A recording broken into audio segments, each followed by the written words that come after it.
మందలించిన యశోదమ్మతో ఆ వెన్న దొంగ నువ్వు తొక్కయ్యా అనుని పోలీస్ బంకులు కూడా చూస్తున్నారు.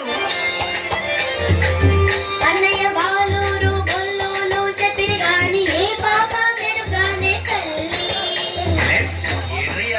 నేను మన్నసలే తినలేదే తల్లి.